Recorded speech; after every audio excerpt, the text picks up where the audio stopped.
राष्ट्रीय प्रवक्ता डॉक्टर संबित पात्रा जी आपको संबोधित करेंगे। मेरा विनम्र निवेदन है माननीय संबित जी से आपको संबोधित करें। धन्यवाद संजय जी, आप सभी का अभिनंदन, स्वागत है। आज कई विषय हैं जिनको आपके सामने हमें रखना है। आप सभी जानते हैं भारत में जिस प्रकार से माननीय प्रधानमंत्री जी ने कुछ दिनों में भ्रष्टाचार के खिलाफ एक मुहिम छेड़ा है, जीरो टॉलरेंस अगेंस्ट करप्शन, ये भारतीय जनता पार्टी की सरकार का स्लोगन रहा है।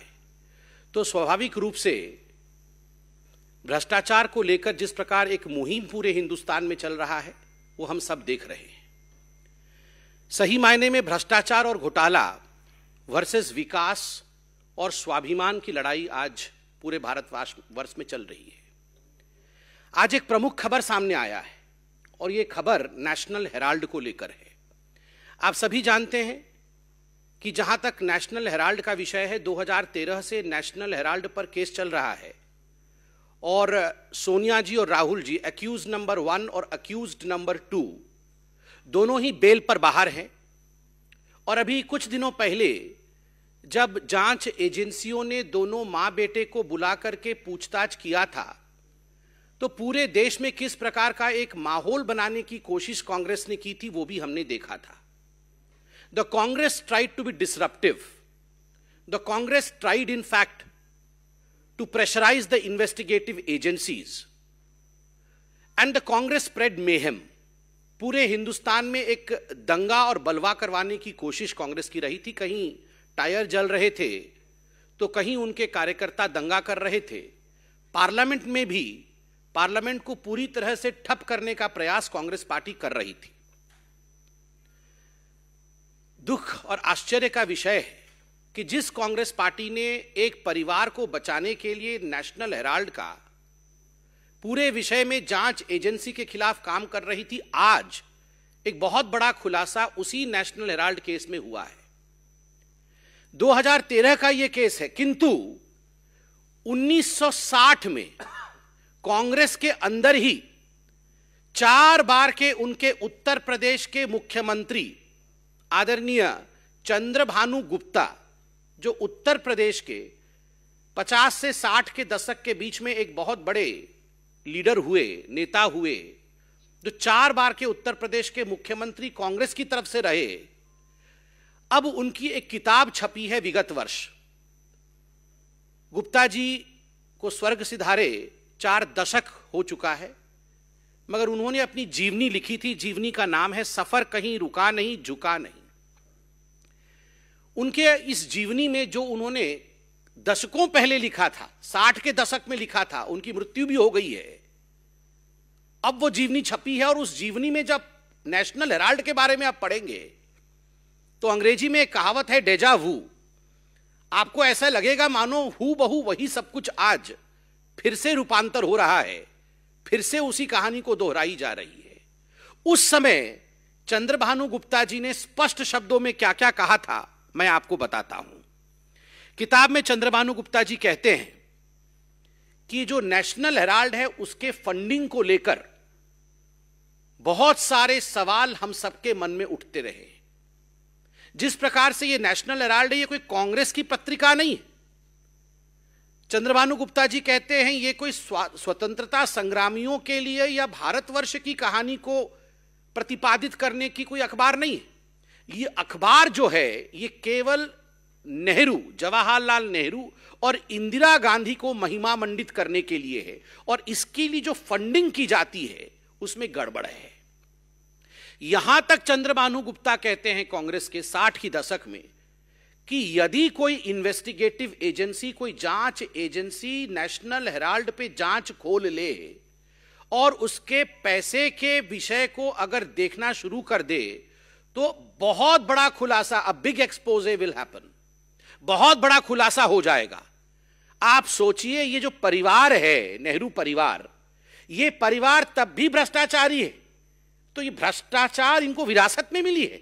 ये केवल सोनिया जी और राहुल जी भ्रष्टाचारी है ऐसा नहीं है, विरासत में परिवार में भ्रष्टाचार चला आ रहा है। और इसका जो खुलासा है ये चंद्रभानु गुप्ता जी करते हैं, उनके खुद के 4 बार के मुख्यमंत्री करते हैं।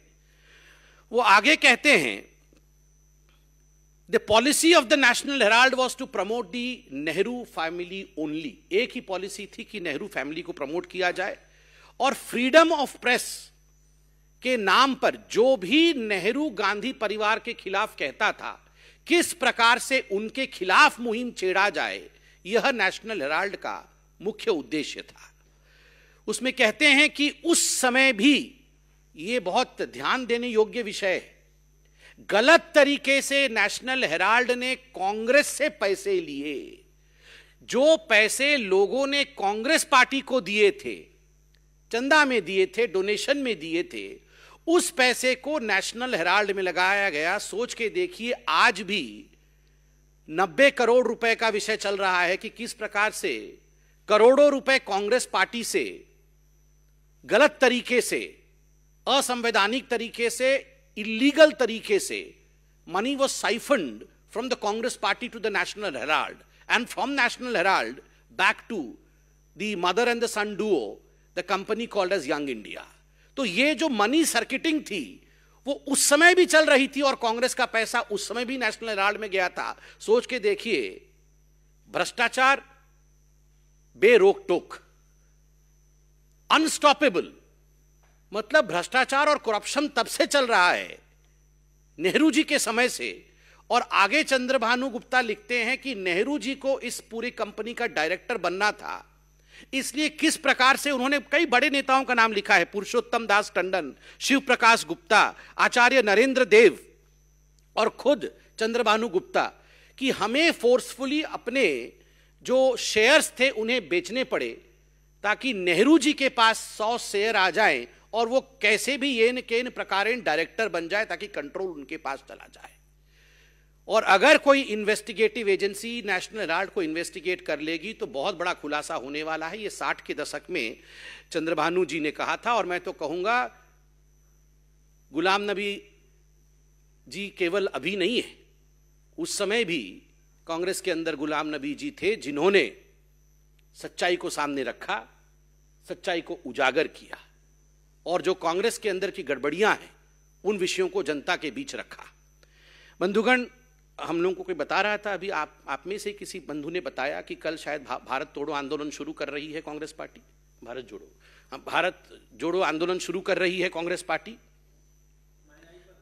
हाँ, कल भारत जोड़ो कुछ आंदोलन शुरू कर रही है कांग्रेस पार्टी को। इस प्रेस कॉन्फ्रेंस के बाद हमारी हिदायत है, भारत केवल वही जोड़ सकता है जो भ्रष्टाचार छोड़ सकता है। जो भ्रष्टाचार छोड़ नहीं सकता वो भारत जोड़ कैसे सकता है? ये भारत जोड़ो नहीं, ये गांधी परिवार बचाओ आंदोलन इनका आरंभ हो रहा है। मैं चाहता हूं कि आज इस प्रेस कॉन्फ्रेंस के बाद राहुल गांधी इस विषय पर अपनी टिप्पणी करे। आंदोलन से पहले वो इस विषय को बताएं कि वास्तविकता क्या है। दूसरा, मैंने कहा था कि स्वाभिमान का विषय भी महत्वपूर्ण है। कांग्रेस पार्टी को लेकर कई बार मन के अंदर बहुत विस्मय की स्थिति हो जाती है। आश्चर्य होता है कि कुछ विषयों पर कांग्रेस पार्टी टिप्पणी कैसे कर सकती है। आप देखिए, कल बहुत बड़ा दिन था, आईएनएस विक्रांत, भारत के जो नेवी है उसका इंसिग्ना, जिसको हम सिंबल कहते हैं, फ्लैग कहते हैं, उसका एक बहुत बड़ा बदलाव हुआ। उसमें भी जिस प्रकार कांग्रेस पार्टी कह रही थी उस पर तो मैं जवाब दूंगा, मगर एक खुशखबरी पहले मैं आपको बताऊं। आप सभी जानते हैं आजादी का अमृत महोत्सव मनाया जा रहा है। 75 वर्ष पूर्ण हुए हैं भारतवर्ष को आजाद हुए, और ये सुंदरता देखिए, हम अंग्रेजों से आजाद हुए 75 वर्ष पहले, और कल के दिन ये खबर आई कि अंग्रेज साम्राज्य यूके को पछाड़ करके भारत वैश्विक आर्थिक जगत में, इकोनॉमिक वर्ल्ड में और इकोनॉमिक पोजीशन में भारत कल 5वें नंबर का देश बना, और यूके जो 5वें नंबर का देश था वो 6ठे पोजीशन में चला गया। UK has become the 6th biggest economic power, and India has taken over UK to become the 5th largest economic power of the world, और वह भी जब 75 वर्ष पूर्ण हो रहे हैं हमारे स्वतंत्रता के। This is something like a poetic justice. हम जिनके अंतर्गत थे आज हम उनसे बड़े हो गए हैं, हम जिनके अधीन थे आज आर्थिक रूप से उनसे बड़े हो गए हैं, उनसे आगे निकल गए हैं। मोदी है तो मुमकिन है।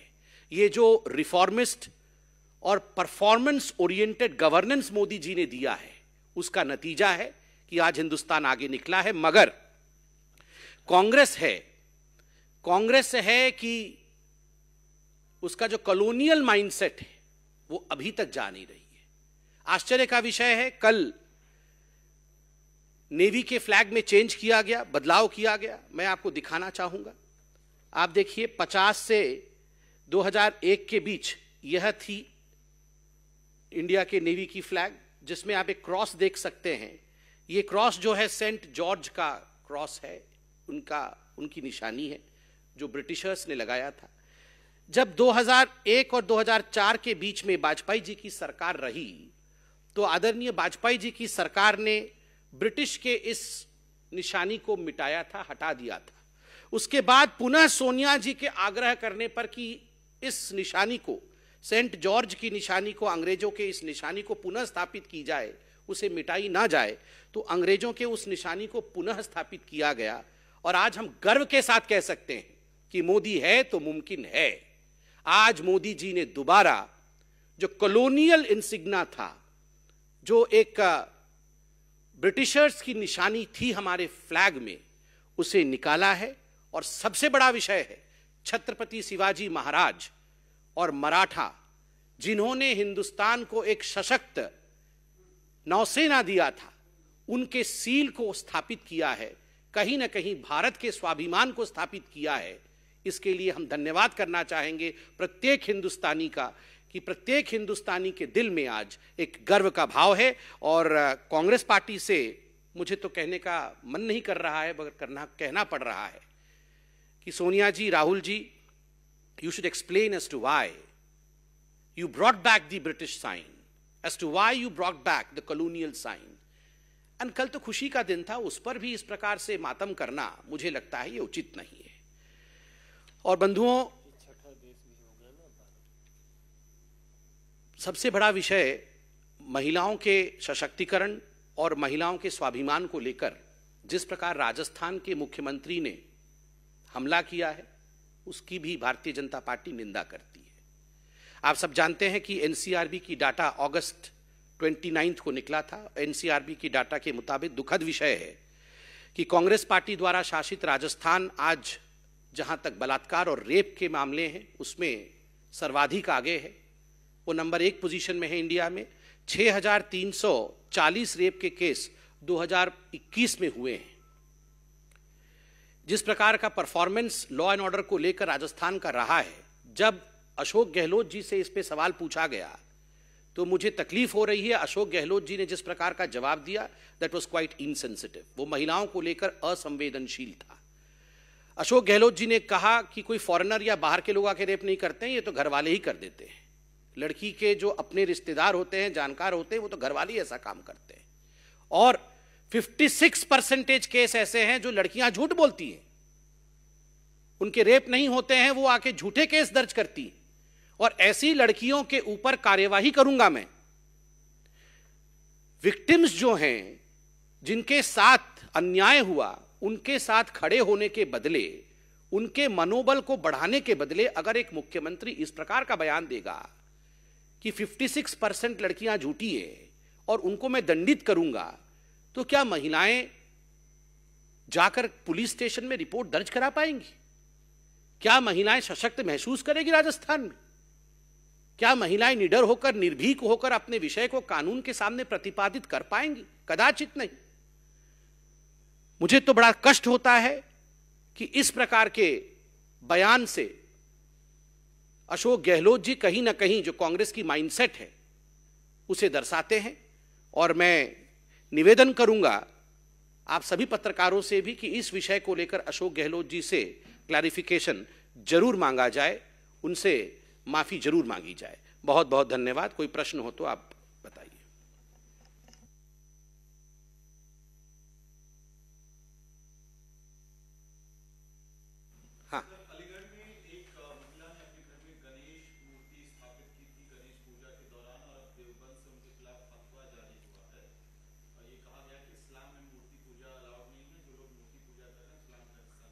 ये विषय मुझे अभी पता नहीं है, देखना पड़ेगा।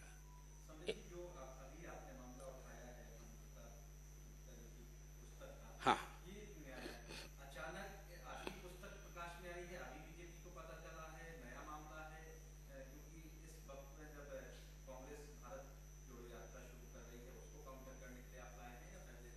नहीं, मैंने जैसे बताया, आदरणीय चंद्रभानु गुप्ता जी का निधन तो 4 दशकों पहले हो गया है।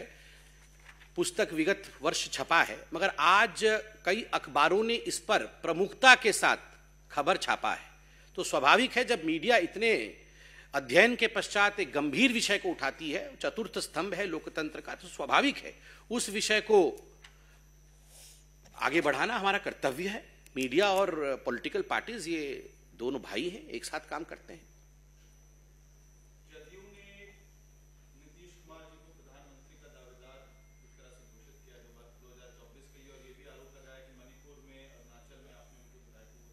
ये उनके पार्टी का आंतरिक विषय है, इस पे हम लोगों का टिप्पणी करना ठीक नहीं होगा। हम तो केवल विकास के लिए काम करते रहेंगे और मोदी जी जिस प्रकार से हिंदुस्तान को आगे लेके जा रहे हैं उस पे आज पूरा प्रेस कॉन्फ्रेंस हुआ है। मेरे को लगता है और प्रश्न नहीं, इससे जुड़ा प्रश्न नहीं है, बताइए। हाँ, पूछिए ना, पूछिए।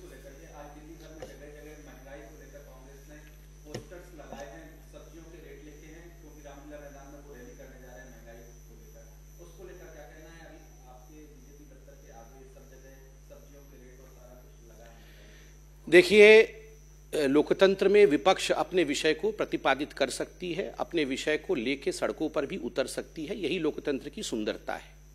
किंतु हमने आज कांग्रेस पार्टी से प्रश्न पूछा है कि जो लोग भ्रष्टाचारी हैं, जिनके पार्टी के अभी की अध्यक्षा और विगत अध्यक्ष दोनों ही भ्रष्टाचार के मामले पर बेल पर बाहर हैं, उनको इन गंभीर प्रश्नों का उत्तर देना चाहिए। जो प्रश्न आज अखबारों ने उठाए हैं, उनके खुद के मुख्यमंत्री ने 60 की दशक में नेशनल हेराल्ड को लेकर कमेंट किया था और आज भी वो प्रासंगिक है। दोनों मां बेटे आज बेल पे बाहर हैं, जांच पड़ताल चल रही है। तो हमने उनसे सवाल पूछा है, तो कल रैली करेंगे, उसमें जवाब दे दें। हमने तो कहा भारत जोड़ेगा वही जो भ्रष्टाचार छोड़ेगा, भ्रष्टाचार पकड़कर भारत जुड़ नहीं सकता है। नीरज पांडे,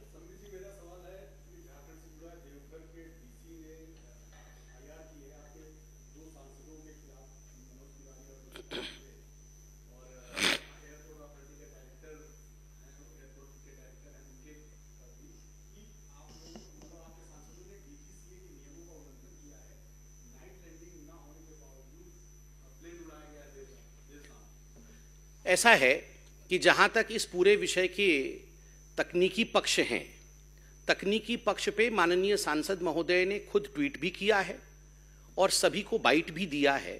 तो तकनीकी पक्ष का उन्होंने खुलासा किया है, जो भी तथ्य है। जहां तक वास्तविकता है, आज कहते हुए हमें दुख हो रहा है कि झारखंड में जहां आज सरकार नदारत है, वहां अंकिता नामक हमारी बहन के साथ जिस प्रकार का दुर्व्यवहार हुआ, जिस प्रकार जघन्य अपराध उसके साथ हुआ, बेचारी हमारी बहन आज संसार में नहीं है। जब उसके पास एक दल जाता है पार्टी की तरफ से, बीजेपी के कुछ नेता उनके घर जाते हैं, उनको सांत्वना देते हैं, मदद करते हैं, उनके परिवार के साथ खड़े होते हैं, उनकी लीगल लड़ाई के लिए तैयार होते हैं, तो इस प्रकार से उनके खिलाफ एफआईआर इत्यादि करना, उनको प्रताड़ित करने की कोशिश करना, मुझे लगता है ये उचित नहीं है। झारखंड की सरकार को भी चाहिए कि वो अंकिता के परिवार के साथ खड़ी हो, और यह समय लड़ने का नहीं है, यह समय है उत्तर देने का कि आखिर झारखंड में आज कानून की व्यवस्था इस प्रकार से चरमरा क्यों गई है। धन्यवाद।